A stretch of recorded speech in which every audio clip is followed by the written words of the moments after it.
Hello everyone, we're here today doing a deck tech with Jonathan Mages' Savage Turtle deck, and here the thing is, I know we've had an update since the last version of it, so Jonathan, why don't you give us the ins and outs of how this deck functions? Okay, this is the evolved version of Savage Turtle. It's Savage Turtle version 2, okay? I'm going to have you look at the good enhancements over here. Now, if you notice, there's less enhancements than there are characters in the whole deck. It's pretty common. We have things like Philosophy that gets recurred, Resurrection that recurs things from the discard pile. We have a lot of negate cards, as many as I could fit in here for my collection. Trust in Lord, Benai Cashes the Spear. And we've also got David's Music if your opponent's playing Demons, which is quite good. Yeah, it seems to be a popular type of defense over here. And Philosophy combos with St. Patrick's to convert the character, which is quite useful. And we've got Nathan and Simeon. And Simeon's kind of a hidden treasure. People don't know that she can actually band to a converted Paul, which is over here. That's converted Paul, because he's actually a New Testament prophet, which is quite good. We have Thomas and Matthew. Of course, they band together. That's right. Simeon and John, they band together. And you got Jephthah, which is always good. So why is Jephthah in here? Why don't you explain us? Well, Jephthah's very good because at the cost of the top card of your library, you could actually get rid of 2 evil characters before they even enter battle, which is quite good.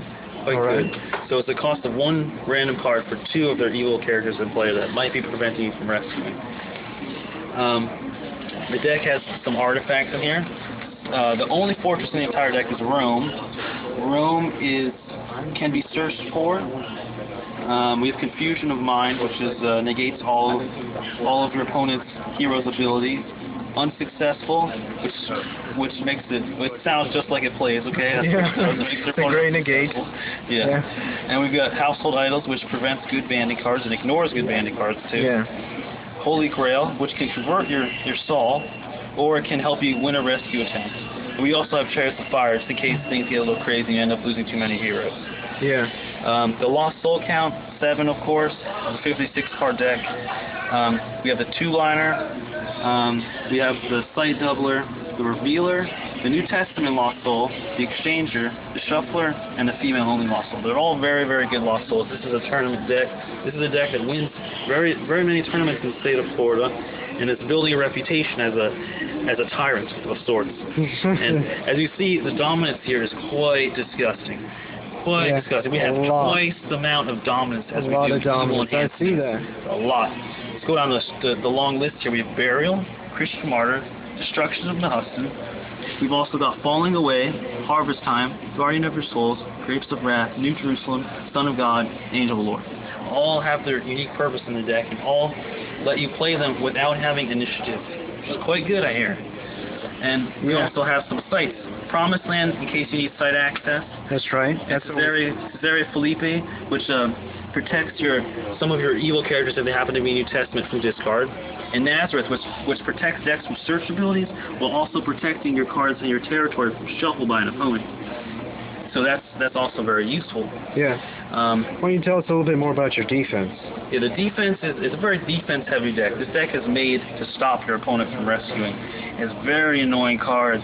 Yeah. Now, as I mentioned earlier, we have Household Idols, which prevents good banding. So I have cards that kind of work with it, like Prince of the Swirls or Emperor Nero.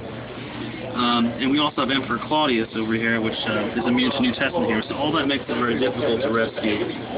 And some of the other evil characters we have is kind of a Roman theme. We have the Terrifying Beast, which happens to band to Romans. 7 Sons of Evil, which negates and discards 3 nails and brings back one of your orange demons. Oh wow, so there's a little hint of recursion here. Yeah, recursion, and it stops your opponent from preventing your evil characters from blocking if they happen to be demons. And the lowest count of anything in the entire deck happens to be the evil enhancements, because your characters are so good that you rarely need evil enhancements to back them up. Lying on to God, the discard an artifact can be used by any color brigade, very useful. Romans destroy Jerusalem. This card will make your opponent cry. It's not a card you want to be played against. Okay, it discards all New Testament heroes and all fortresses, and it cannot be negated. But the deck only has Romans, and that's the only fortress that leaves to play. So it's a very good card in the deck. Some of the other evil enhancements we have, like Begging for Grain, which negates all enhancements currently in play. Very good. It's just like a fight by number type of Yeah, it is. And enhancement. Menace Gods, which discards another artifact in case things get crazy, and False Peace, which is very useful to search for any of the 10 dominants that are in the deck. Yeah. So the deck strategy is you kind of rescue with your innumerable heroes, and you'll be able to do combos and synergies with St. Patrick, Ethiopian Treasurer, all the banding in here that can't And be the philosophy stopped. card too, right? Yeah, philosophy plays into that synergy and combos. Yeah. I remember when we were talking about this deck earlier that there was hints of speed in it. So why don't you talk to us about what's these hints of speed in the deck? Yeah. The deck has evolved from a fast deck to a blazing fast deck. We included a new Lost Soul in here, the Revealer, which helps put Lost Souls into their territory. That was not in the version 1. Also, Harvest Time is in here to make sure that your opponent always has something to rescue. And you have a couple of cards that make you draw cards, such as Reach of Desperation, that helps you get the cards that you need, Yeah. or Matthew, which lets you draw up to 3 cards. That's right. And False Peace, of course, which lets you search for any card. So there's also Emperor Vitellius, which lets you draw cards equal to the opponent's number of good brigades. That cannot be negated. That's right. So there's lots of draw in the deck. It goes through the cards very quickly, but you never have to really discard the cards because almost all of them can be played. There aren't that many enhancements. So what the deck tries to do is it tries to play its heroes, and the way that it gets around your evil characters is by converting them with Holy Grail or some of the other convert cards in the deck, like St. Patrick, or it just uses Authority of Christ to wipe all of them out. And the interesting thing with Authority of Christ is if you have Zere Philippi active in your territory, it's going to protect all of your New Testament human evil characters, which is a good portion of the entire deck. Whoa. So you could play Authority of Christ without worrying about your own evil characters being discarded. That's right. And the strategy is quite effective. It's been played in maybe 20 tournaments. It has a very good record.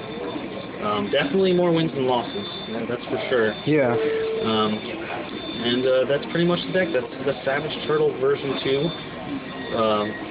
Tournament tested.